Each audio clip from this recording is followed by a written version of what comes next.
مولاي صل وسلم دائما أبدا على حبيبك خير الخلق كلهم مولاي صل وسلم دائما.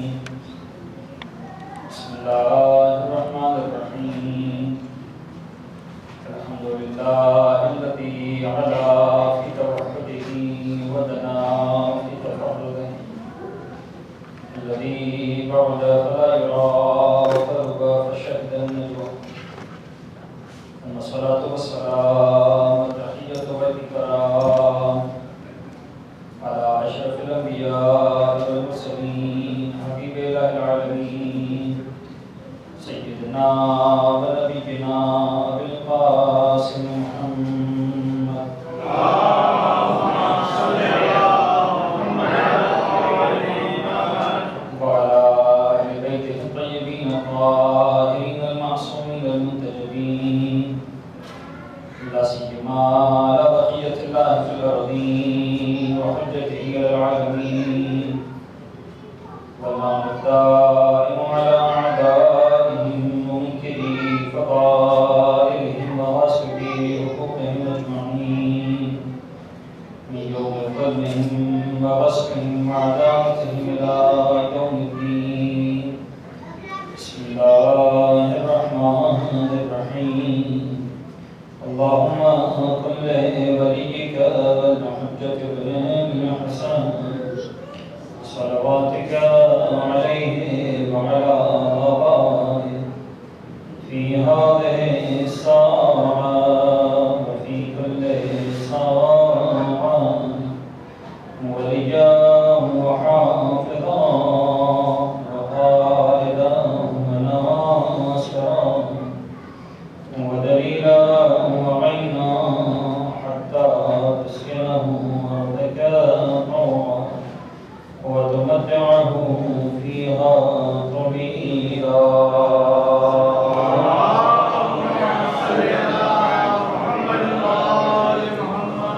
مواد خلق الله الحكيم في كتابه المبين. بسم الله الرحمن الرحيم. ألف لام ميم.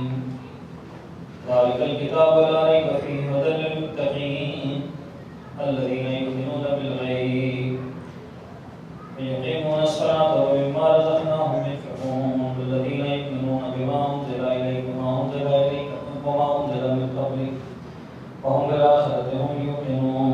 أولئك على هدى من ربهم وأولئك هم المفلحون. صلى الله عليه وسلم.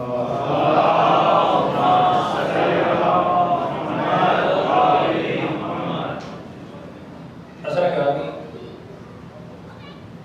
عادت کے مطابق ایک برادر مومن نے افطار کے موقع پر ایک مسئلے کی طرف توجہ دلائی اور دل چاہا کہ وہی مسئلہ میں آپ کے ساتھ شیئر کر لوں۔ نماز جماعت میں ایک چیز جس کا خیال رکھنا ضروری ہے، ویسے تو کئی ساری چیزیں ہیں اور میں اکثر نماز جماعت کے مسائل کا بھی تذکرہ کرتا ہوں اپنی گفتگو کے آغاز میں۔ دیکھیں، جب آپ نماز جماعت پڑھتے ہیں یعنی جماعت کے ساتھ نماز پڑھتے ہیں تو جماعت کے ساتھ نماز پڑھنے کا مطلب یہ ہوتا ہے کہ آپ اس پہ امام کو فالو کر رہے ہوتے ہیں کہ جو آپ کو نماز پڑھوا رہا ہے۔ تو جہاں اور بہت ساری باتوں کا خیال رکھنا ہے، وہاں ایک بات یہ ہے کہ نماز کے اندر جتنی بھی چیزیں ہیں وہ ایک اعتبار سے دیکھا جائے تو ہم اس کو دو حصوں میں بانٹ سکتے ہیں، دو حصوں میں تقسیم کر سکتے ہیں۔ کچھ چیزیں ہیں پڑھنے والی چیزیں نماز کے اندر، اور کچھ چیزیں ہیں کرنے والی چیزیں۔ الحمد آپ کو پڑھنا ہے، سورہ آپ کو پڑھنا ہے، رکوع کا ذکر آپ کو پڑھنا ہے، سجدے کا ذکر آپ کو پڑھنا ہے، قنوت آپ کو پڑھنا ہے، تشہد آپ کو پڑھنا ہے۔ یہ پڑھنے والی چیزیں، جو پڑھنے والی چیزیں ہیں اس کو اگر آپ پیش امام سے پہلے پڑھ لیتے ہیں تو کوئی حرج نہیں۔ یعنی مثلا ابھی پیش امام کو قنوت چل رہا ہے اور آپ کی دعائیں قنوت ختم ہو گئی تو مسئلہ نہیں۔ تیسری اور چوتھی رکعت میں تسبیح تحفہ کو خود پڑھنا ہوتی ہے۔ فرض کر لیں کہ پیش امام نے بھی 3 مرتبہ تسبیح تحفہ نہیں مکمل کی اور آپ نے 3 مرتبہ تسبیح تحفہ مکمل کر دی تو مسئلہ نہیں۔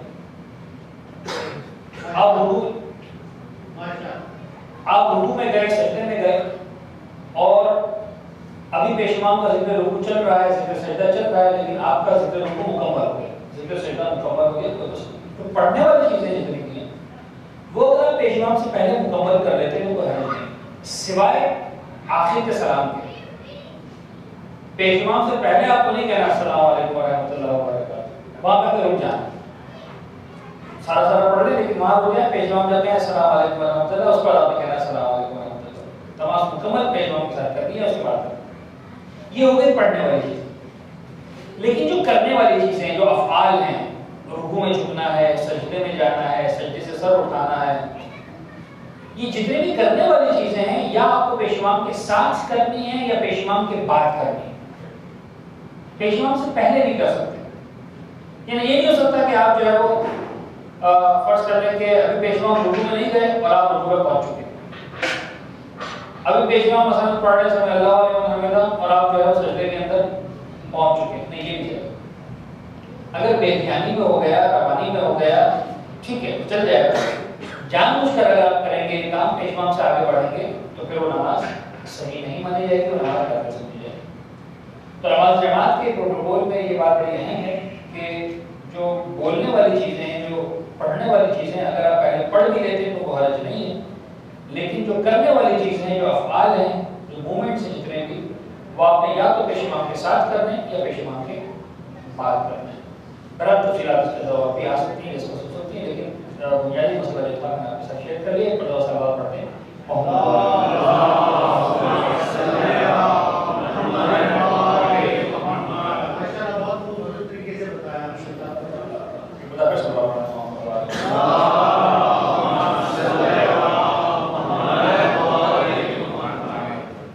ہم نے اگر آپ سے وعدہ کیا تھا کہ ہم قرآن مجید کا ایک لفظ ہے المفلحون، وہ لوگ جو فلاح پانے والے ہیں، وہ لوگ جو کامیاب ہیں، وہ لوگ جو نجات کا لفظ شاید نہیں آئے گا، لیکن فلاح پانے والے، کامیاب ہو جانے والے، بلکہ نجات پانے والے بھی اس کا نشان ہے مفلحون۔ قرآن نے کل 12 مقامات پر لفظ مفلحون استعمال کیا، اور ایک اور مقام ہے جہاں پر اسی لفظ کو اعراب کے ساتھ المفلحین استعمال کیا گیا، تو کل بن جاتے ہیں 13 مقامات۔ ان 12 مقاموں پر کس کس خصوصیات اور کن کن خصوصیات کی بنیاد پر کسی کو مفلحون کہا گیا، اس کا ہم تذکرہ کریں گے اس میں ہمارے رمضان میں۔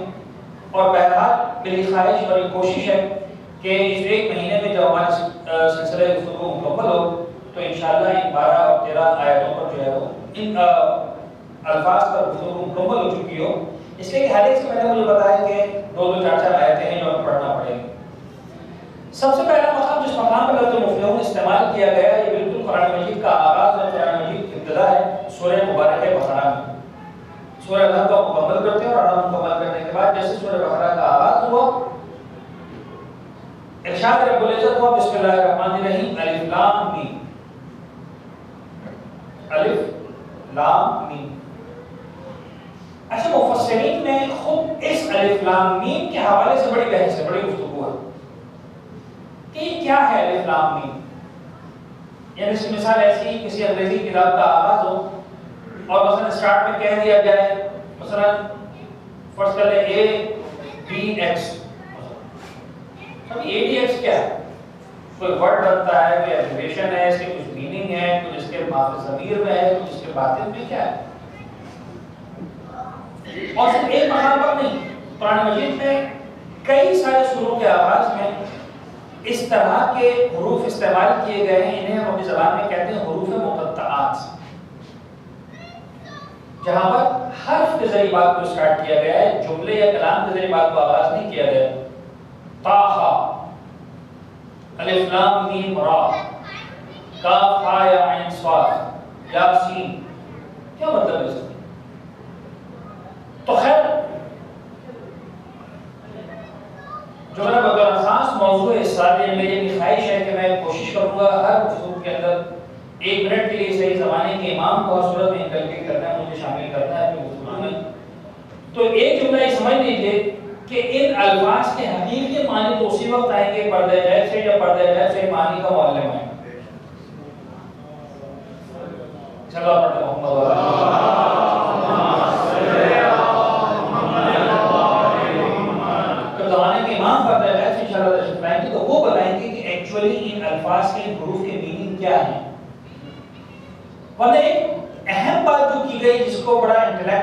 ڈسکرائب بھی کیا جا سکتا ہے، انڈرسٹینڈ بھی کیا جا سکتا ہے، دیٹ از کہ دیکھو کہ جو پورا پورا قرآن ہے آج 14 صدیاں ہیں، مور دین 1400 ایئرس گزر چکے ہیں، پاس ہو چکے ہیں، لیکن دنیا اس قرآن مجید کا جواب نہیں لا سکتی۔ اس لیے قرآن نے خود چیلنج کیا، فَأْتُوا بِسُورَةٍ مِّن مِّثْلِهَا، تمہارے اگر بس میں تو ایک سورہ سے جیسا لکھ کراؤ، ایک آیت سے جیسا لکھ کراؤ، کسی بھی بس میں نہیں لا سکتے۔ خود قرآن کا آغاز الف لام میم سے کہنا ہی بتا رہا ہے کہ بابا یہ ہے کیا ٹوٹلی۔ پورا قرآن مجید اگر آپ غور کیا جائے تو حروف تہجی کے یعنی جو عربک الفابیٹس ہوتے ہیں 26 الفابیٹس ہیں، یہ سارا 26 الفابیٹس کا مجموعہ ہے قرآن مجید۔ اگر اس کو اوپن کیا جائے، ریڈائز کیا جائے، کھول دیا جائے تو کیا ہے 26 الفابیٹس، الف ب سے لے کر یہ تک۔ انہیں کو جب جوڑا گیا مختلف انداز سے تو قرآن بن جاتا ہے، حدیث بن جاتی ہے، آیت بن جاتی ہے، نیوز بن جاتی ہے، کیا بن جاتا ہے۔ کہ یہی 26 حروف ہیں جو ہمارے پاس بھی، یہ 26 حروف تمہارے پاس بھی ہیں، لیکن دیکھو جب پروردگار کے پاس آتا ہے تو معجزہ بن کر آتا ہے، جب علی کے پاس آتا ہے تو نہج البلاغہ بن کے سامنے آتا ہے۔ محمد وآل محمد صلوات۔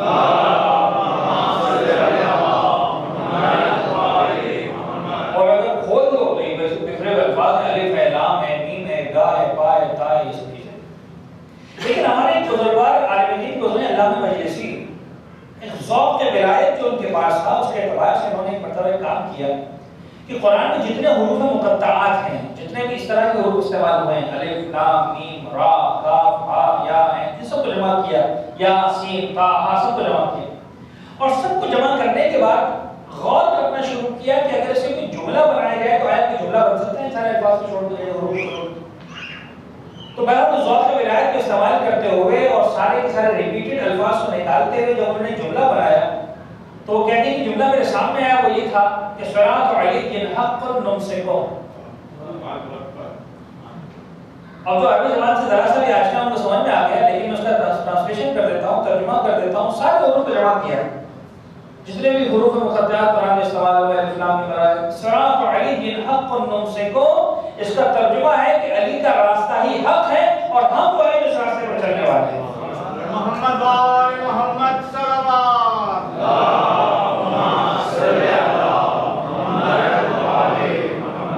تو بہرحال یہ حروف مقطعات الف لام میم، ذالک الکتاب لا ریب فیہ، یہ وہ کتاب ہے جس کے اندر شک اور شبہے کی کوئی گنجائش نہیں ہے۔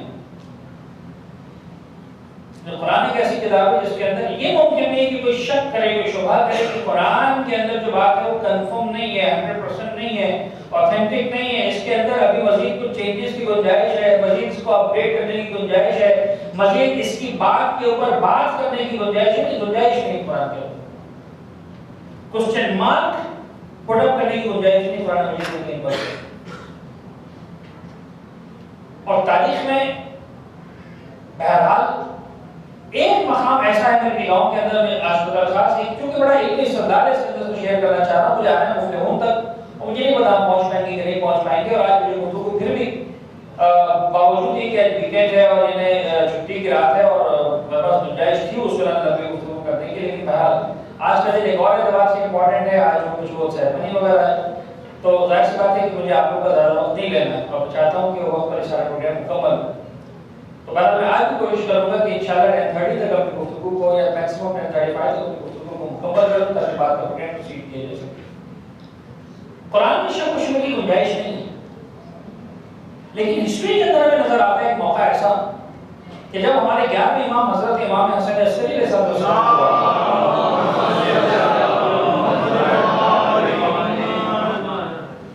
ایک واقعہ پیش آتا، بڑا عجیب واقعہ ہے، ہسٹری کا حصہ بنا ہوا واقعہ ہے۔ ایک بڑا ہی زبردست اسکالر ہے، اس کا نام ہے اسحاق کندی، جنہیں معلوم کہ میں نے پچھلے گفتگو میں کئی بار پچھلے سالوں میں کہیں اس واقعے کو ڈائریکٹ کیا آپ کے سامنے ہی نہیں، البتہ آپ کا چہرہ مجھے بتا دے گا، آپ چاہیں تو شاید سے مجھے بتا دیں، اگر نیریٹ کر چکا ہوں تو پھر اس کو میں شارٹ کر کے آگے بڑھوں، ورنہ تھوڑا سا اس کو ڈیفائن کر 10 ڈیٹیل میں بیان کریں۔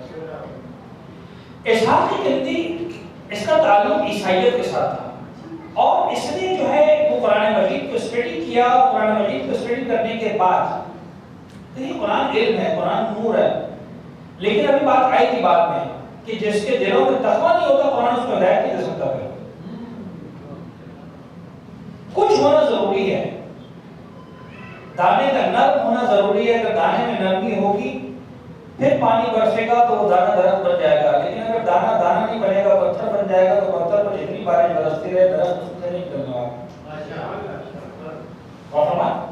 اس آخر میں نے قرآن مجید کا مطالعہ کیا، قرآن مجید کی تلاوت کی، اور آخر اس نے ایک نظریہ قائم کیا اپنے علم کے اعتبار سے، اپنی سوچ کے اعتبار سے، اور اس نے کتاب لکھنا شروع کی جس کا نام رکھا تناقض القرآن.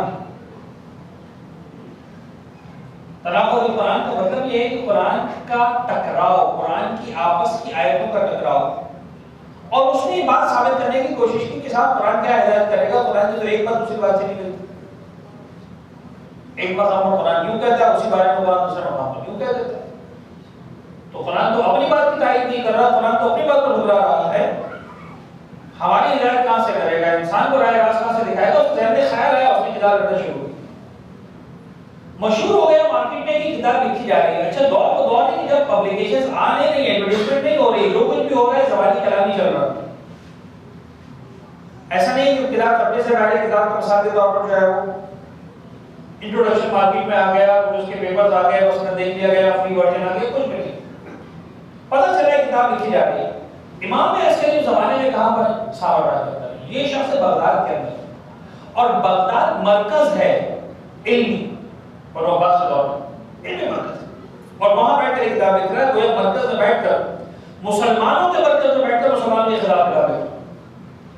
اس کا ایک شاگرد آیا بغداد سامرہ میں امام عسکری سے ملنے کے لیے. امام عسکری کہ جنہوں نے انتہائی کم سینی کے عالم میں دنیا سے رخصت ہوئے ہیں، بہت کم سینی کے عالم میں، بہت مختصر عمر میں، 28 سال کی عمر میں دنیا سے رخصت ہوئے، جوانی میں رخصت ہوئے. وہ آئے امام کے پاس. امام نے کہا کہ بھائی تم میں سے کوئی نہیں جو اس کو روک سکے، اس کی زبان کو لگام دے سکے، اس کو اسٹاپ کر سکے اس کام سے. اس کا شاگرد تھا لیکن امام کا ماننے والا تھا، امام کا شیعہ تھا، امام سے محبت کرنے والا تھا. آج روٹی مولا کہاں ہم کہاں وہ، ہم اس کی بات کو کیسے ٹال سکتے ہیں، اس بات کو کیسے کاٹ سکتے ہیں؟ ہمیں اتنی طاقت اور صلاحیت نہیں کہ اس کی بات کو ہم کاٹ سکیں. امام نے کہا will guide will do this. اللہ کا یس بات ضرور کروں گا، آپ مجھے گائیڈ کریں میں کروں گا. امام نے اس کو ایک استدلال سکھایا، امام نے اس کو ایک طریقہ سکھایا، امام نے اس کو ایک آرگومنٹ دیا کہ جاؤ بہتر آرگومنٹ کرنا. بٹ بیفور دس کہا کہ جا کے کام کرنا کہ اس آرگومنٹ کو اس کے ساتھ ڈسکس کرنے سے پہلے اس کے ساتھ فرینڈشپ کو ڈیولپ کرنا، گیپس کو کم کرنا. بعض اوقات دیکھتے ہیں کہ جو شاگرد ہوتے ہیں، جو اسٹوڈنٹس ہوتے ہیں، ان کے اپنے ٹیچرز کے ساتھ، اپنے اساتذہ کے ساتھ کافی کلوز ریلیشن ہو جاتے ہیں. وہ صرف استادی اور شاگرد نہیں رہتی، دوستی کے تک آ جاتی ہے، فیملی ٹرمز تک آ جاتی ہے بات.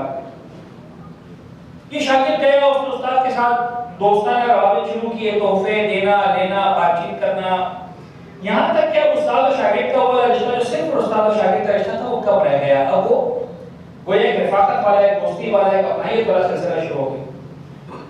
اس اپنائیت کے سلسلے کو ڈیولپ کرنے کے بعد ایک دن جب استاد کے ساتھ بیٹھا ہوا تھا، استاد کی فارغ تھا، کوئی کام نہیں تھا، کوئی کمٹمنٹ نہیں تھا، آگے کوئی اپائنٹمنٹ نہیں تھا. کہا کہ استاد ایک سوال میرے ذہن میں آپ کے ساتھ شیئر کرنا چاہتا ہوں. اور کیا بات ہے؟ کہ استاد بات یہ ہے کہ آپ نے کتاب لکھ رہے ہیں تناقض القرآن، کہاں لکھ رہا ہوں؟ کہ استاد ایک بات میرے ذہن میں آتی ہے، وہ میں آپ کے ساتھ شیئر کرنا چاہتا ہوں. بولو کیا بات ہے؟ کہ استاد بات یہ ہے کہ آپ جو قرآن میں یہ بات ثابت کر رہے ہیں کہ قرآن کی ایک آیت کچھ کہتی ہے، دوسری آیت کچھ کہتی ہے. کہاں بالکل ہی کام کرنا ہوا ہے ایسا. کہ استاد اس بات کے کتنے چانسز ہیں کہ یہ جو آیتوں میں ٹکراؤ ہے یہ اس میننگ کے اعتبار سے ہو جو آپ کے ذہن میں ہے. یہی آیتیں جب اس قرآن کے آتھر کے پاس ہم جا کر شیئر کریں، ڈسکس کریں کہ بھئی یہ آیت کچھ کہتی ہے، کچھ کہتی ہے، اور وہ میننگ جو اس قرآن کا آتھر بتائے تو اس کے بعد ٹکراؤ باقی نہ رہے. میں ایک بار پھر اعتراض کو ریپیٹ کر دوں تاکہ کلیئر ہو کہ امام نے فرمایا کیا.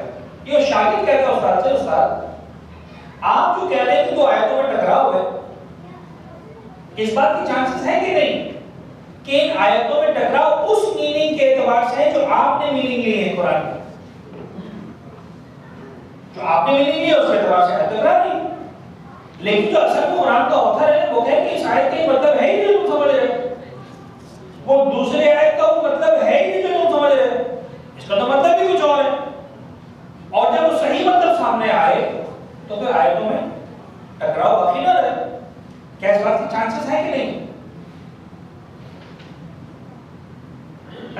عربی، ایک بات مجھے کہنے دیجیے، عربی زبان اس میں اتنی وسعت ہے، اس میں اتنی گہرائی ہے، یعنی قرآن کے معجزہ ہونے سے ہٹ کر،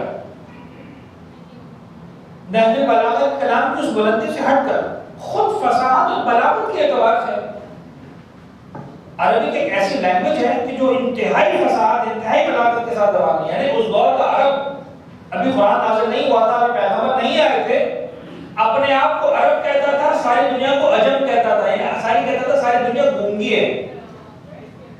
کیا کہتا تھا کہ ہم یہ لوگ نہیں بول سکتے، بولتے سے ہم عرب اپنے آپ کو عرب کہتا تھا، باقی کو عجم کہتا تھا. عجم یعنی جو گونگا ہے، جو بول نہیں سکتا. اتنا ناز تھا. اس دور میں قرآن نازل ہو، اس فضا کو بڑھا سکتے ہو. میں آپ کو سمپل سی ایگزامپل دوں. اردو زبان کی ایگزامپل میں اکثر اس مقام پہ شیئر کرتا ہوں. فرض کریں کوئی بچہ میرے سامنے آیا، مولانا صاحب سے ہاتھ ملانے کے لیے آیا. اب آپ ذرا غور کیجیے گا، الفاظ ایک ہیں، میننگ بدل جائیں گے. بچہ میرے سامنے آیا، میں نے پوچھا بیٹا کیا نام ہے؟ کہنے لگا علی. میں نے کہا کیا نام ہے؟ پہلے پوچھا تھا کیا نام ہے تو سوال تھا، الفاظ وہی رہے کیا نام ہے. بچے نے جواب دیا علی. میں نے بے اختیار کہا کیا نام ہے. اب میں سوال کیوں پوچھ رہا ہوں؟ اب لفظ وہی رہے، میننگ بدل گئے. غور فرمائیں، وہی لفظ رہے، کوئی لفظ نہیں بدلا، اور صرف 3 حروف، 3 الفاظ ہیں. کیا نام ہے؟ پہلی مرتبہ لہجہ سوالیہ تھا، میننگ کچھ اور تھے. دوسری مرتبہ لہجہ انشائیہ تھا، میننگ کچھ اور ہو گیا. تو اردو زبان جس کی اپنی کیا اس کی کھم آئے گی کہ کیا تذکرہ کیا جائے، جس کو بھی جنم لیے 150 سال نہیں ہوئے. خیر الحمدللہ بہت اچھی زبان ہے، لیکن جب ایک عام زبان کے اندر اتنی گنجائش ہے کہ الفاظ سیم رہتے ہیں، میننگ بدل جاتے ہیں، تو آپ ذرا غور کیجیے عربی زبان میں فصاحت اور بلاغت کے عروج کے دور میں آئی. جیسے شاگرد نے سوال پیش کیا، اچھا سامنے جو بیٹھا ہوا استاد تھا، وہ اسکالر تھا، انٹلیکچوئل تھا، پڑھا لکھا تھا، سمجھدار تھا، ذہین تھا. ہسٹری کہتی ہے کہ سب جھکا کے بیٹھ گیا، اور جو کہا تھا اس کو اپنے ذہن میں پختہ کرنے لگا، پکانے لگا، سوچنے لگا. کافی دیر کے بعد سر اٹھایا، سر اٹھا کر اپنے شاگرد سے کہتا ہے کہ شاگرد بڑا مزہ آیا. اپنی زبان میں کہہ رہا ہوں کہ ایک مرتبہ پھر دوہراؤ اس استدلال کو. دیکھیں بعض اوقات کیا ہوتا ہے، جب بہت اچھی بالنگ ہوتی ہے تو اس کا ریپلے دیکھتے ہیں بار بار، حالانکہ پتہ ہے کیا ہوگا. کوئی بہت اچھا مومنٹ سامنے آتا ہے، اس کا آپ اس کو ریپیٹ کرنا چاہ پسند، حالانکہ سمجھ میں آ گئی کیا ہوگا. گول رن ہو چکا ہے، فرسٹ کرے سکسر لگنا تو لگ چکا ہے، فرسٹ کرے کہ 4 چوکا لگنا تو لگ چکا ہے، پتہ بھی ہے کیسے لگا. لیکن انسان اس کو ریپلے کر کہنے کو مجھے دوبارہ سناؤ استدلال. ایمان کی زبان سے نکلا ہوا الفاظ چاہے شاگرد کی زبان ہی پہنچتے ہیں، لیکن اتنی مٹھاس ہے اس کے اندر. کہنے کا پھر سنا، شاگرد نے اب ڈر کے شاگرد پتہ نہیں کیا ہو، اس نے پھر سے کہا استاد بس یہ ذہن میں بات آئی تھی، میں نے بتا دی کہاں بولے کیا بات ہے. کہا استاد یہ سوال میرے ذہن میں. وہ سارا سوال دوہرایا. جب سوال دوہرا دیا، استاد نے پھر سر جھکا دیا سوچ میں.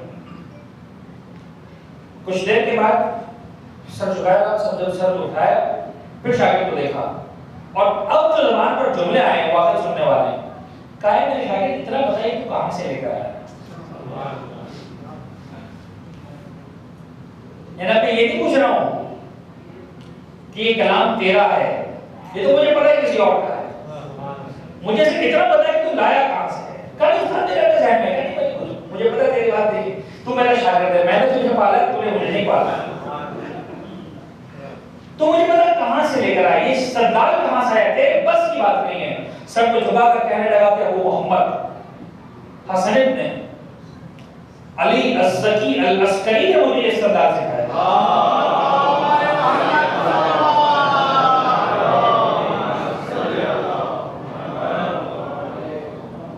کہنے لگا خدا کی قسم اگر اتنا مضبوط استدلال آ سکتا ہے تو یا محمد عربی کے پاس سے آ سکتا ہے یا ان کی نظم کے پاس سے آ سکتا ہے، خیال کے پاس سے آ سکتا ہے. کہا اب اس کے بعد جو کام کیا اسحاق کی زندگی میں، وہ سارا کا سارا میٹر جو اپنا تیار کر چکا تھا، ذکر صفات دے چکا تھا، جتنی کتاب تیار ہو چکی تھی، وہ منگوائی، کہا آگ لے کر آؤ، آگ منگوائی، کہا اب اس کو ریکارڈ میں بھی نہیں رہنا چاہیے۔ اب تک میں اس کو ہدایت کی کتاب سمجھ کے لکھ رہا تھا، آج کے بعد اس لمحے کے بعد یہ کتاب ضلالت اور گمراہی کے سوا کچھ نہیں۔ اب اس کو جل جانا چاہیے، اپنے ہاتھوں سے اسحاق کی اس کو جلا دی۔ ذالک الکتاب لا ریب فیہ، اس کتاب کے اندر شک و شبہ کی کوئی گنجائش نہیں۔ وہ کتاب جس کے حافظین، جس کے محافظین محمد اور آل محمد ہوں، اس قرآن کی حقائق کوئی نقصان نہیں پہنچا سکتا۔ ہدی للمتقین، یہ قرآن اگر ہدایت ہے تو صاحبان تقویٰ کے لیے ہے۔ اب کیا میننگ ہے کہ ہدایت ہے صاحبان تقویٰ کے لیے؟ میں اگر شروع کروں تو کم از کم 5 سے 10 منٹ نکل جائیں گے، میرا وعدہ ہے کہ میں اس کو وقت مکمل کروں۔ اسی کی بہرحال اللہ کو کہہ دیا، میرا خیال یقینا تمام ساتھی اس کا انتظار کر رہے ہیں۔ میں سزا خانے میں جب آتا ہوں امریکہ میں، ظاہر سی بات ہے کہ پہلا یا آخری سزا خانہ نہیں جہاں پر میں آتا ہوں۔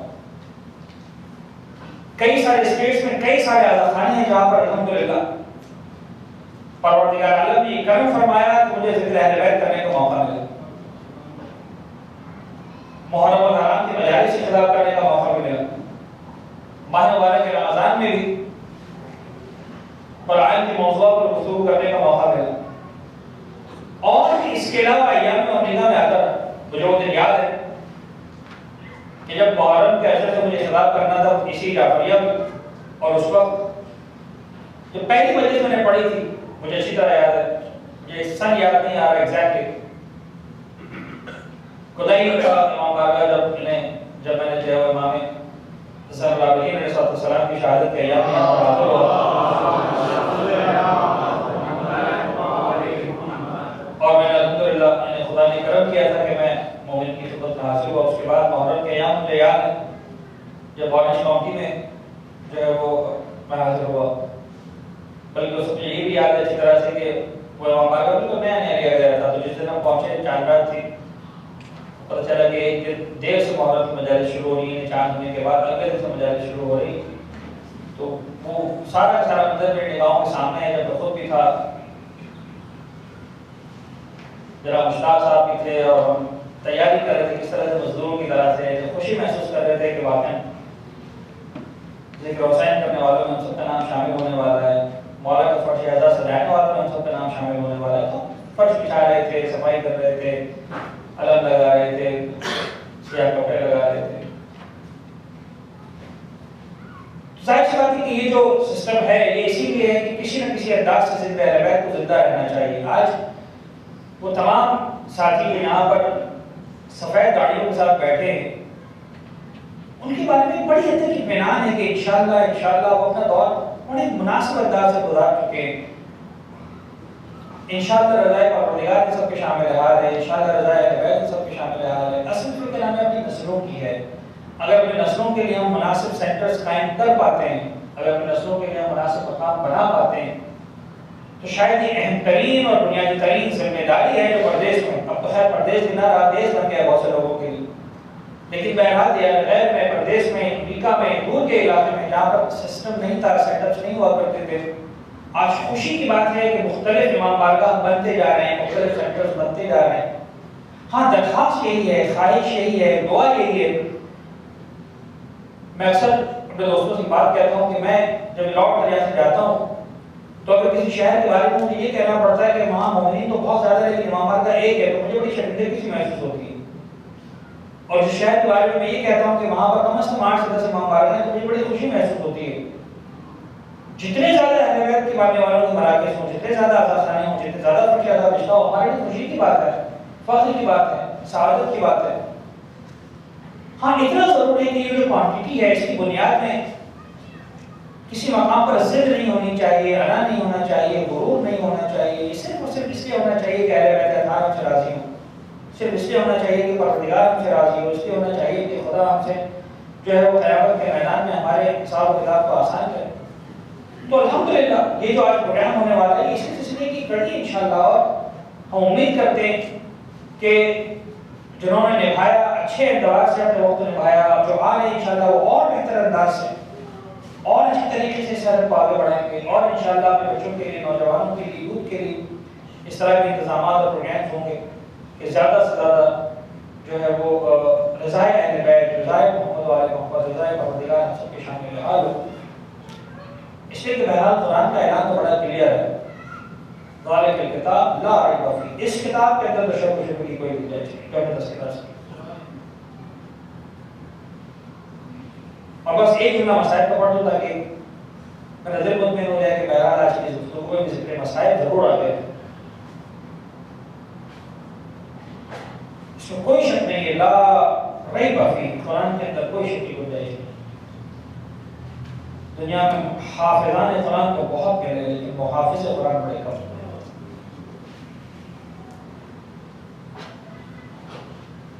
اور اس لیول کا محافظ قرآن کو کبھی نہ ملا کہ جہاں سر نو کے نیزہ پر بلند ہو کر کے قرآن کی تلاوت کرتا ہو، سر نو کے نیزہ پر بلند پھر بھی قرآن کی تلاوت کرتا۔ ایسے ایک جملہ پڑھوں گا بس، ہو گیا مسائل، مجھے اور نہیں پڑھنا، آپ کی آنکھوں میں اگر آنسو آ گئے کافی ہے، لیکن ایک جملہ مجھے پڑھنے کی۔ علماء نے کئی ساری وجوہات لکھی ہیں، حکمتیں لکھی ہیں، کیوں نو کا نیزہ پر حسین کا سر تلاوت کر رہا تھا؟ کیا رسا کہ حسین کا سر کوفہ کے بازار میں نو کے نیزہ پر قرآن کی تلاوت کرتا ہوا نظر آ؟ ایک راز جو بعض علماء نے ارشاد فرمائے وہ یہ ملتا ہے، کبھی بات یہ ہے کہ اس کوفے کے بازار سے اہل بیت کے قافلے کو گزارا جا رہا تھا، سیدانیوں کے سروں پر ہدایت نہیں تھی، سر حسین نے نو کے نیزہ پر قرآن کی تلاوت شروع کر دی تاکہ دیکھنے والوں کی نظریں حسین کے چہرے پر آ جائیں، زینب کے میرے دا سر پر آئے۔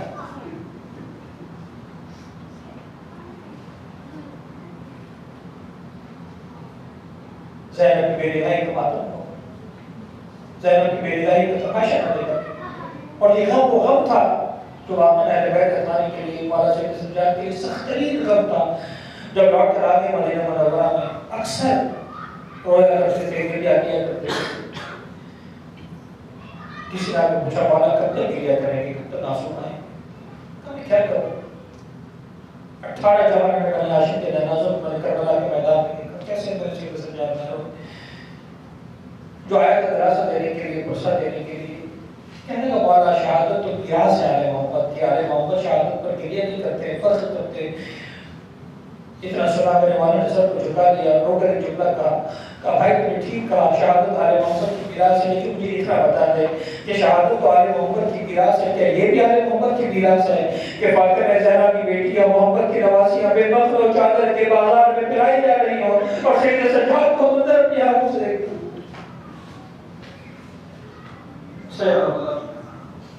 قال محمد نبیہ مطلبی قال وجہ واسف محمد وآل محمد، ہمارے صلی تو وسلم مبارک قبول فرما، ہمیں محمد و آل محمد کے سوا کوئی ہماری زندگی میں شامل نہ فرما، ہمارے ناسوں کو رومال زہرا میں جگہ عنایت فرما، معبود محمد و آل محمد کا واسطہ ماہ مبارک رمضان کا دعا ہے وعدہ کرنے کی ہمیں توفیق عنایت فرما، جیسے روزے پسندیدہ ہیں ویسے روزے رکھنے کی ہم سب کو توفیق عنایت فرما، ہماری نمازوں دعاؤں تلاوتوں کو بھی بارگاہ میں قبول فرما۔ برادر حسین صاحب کی جو قادر نسبتی کا انتقال ہو گیا، پروردگار ان کو اور دوسرے مرحومین کو جوار معصومین میں جگہ عنایت فرما، آنے والے اپنی قبر و قیامت کے لیے ہم سب کو بہترین انداز سے تیار رہنے کی توفیق عنایت فرما، ہمارے اور ہمارے مرحومین کے تمام گناہ کبیرہ اور صغیرہ کی مغفرت فرما، آنے والے محمد و آل محمد کا واسطہ جنہوں نے جس انداز سے دین کی خدمت کی ہے، جہاں جہاں پر خدمت کی، دام درم سخن ہے، پالنے والے اگر اس دنیا میں موجود ہیں ان کی توفیقات میں اضافہ فرما، اگر دنیا سے رخصت ہو چکے ہیں انہیں اعلیٰ علیین میں جوار معصومین میں جگہ عنایت فرما، باپو کی خدمت کرنے کے لیے آگے بڑھ لیں، سیرت اہل بیت اطہار کو اپنانے کی توفیق عنایت فرما، بہترین انداز سے دین کی خدمت کرنے کی توفیق عنایت فرما، باپو محمد و آل محمد کا واسطہ اپنے گھرانوں میں، اپنے مراکز میں ایسے نوجوانوں کی تربیت جو زمانے کے امام کے لشکر کے سپاہی بن سکیں، ہم سب کو توفیق عنایت فرما، خود اپنا کردار ایسا بنانے کی کہ ہم زمانے کے امام کے لشکر کے سپاہی بن سکیں، ہم سب کو توفیق عنایت فرما۔ دنیا میں جہاں بھی اہل بیت اللہ کے چاہنے ماننے والے موجود ان سب کی جان و مال عزت برابر کی حفاظت فرما۔ رب نازنین امام زمانہ کو ہم سب سے راضی خوشنود فرما، اپنی آخری حجت امام اسرا و زوا کے ظہور میں تاخیر فرما۔ ایک مرتبہ سورہ تین مرتبہ سورہ اخلاص کی تلاوت میں بہت خاص آج کروں گا۔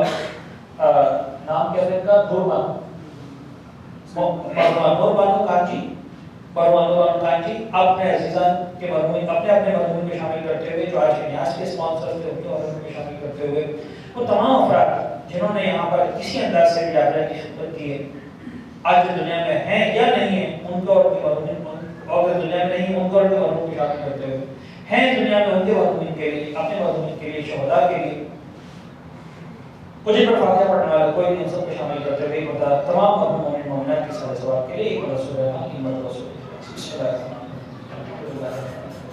الرحمن الرحیم اهدنا الصراط المستقيم صراط الذين أنعمت عليهم غير المغضوب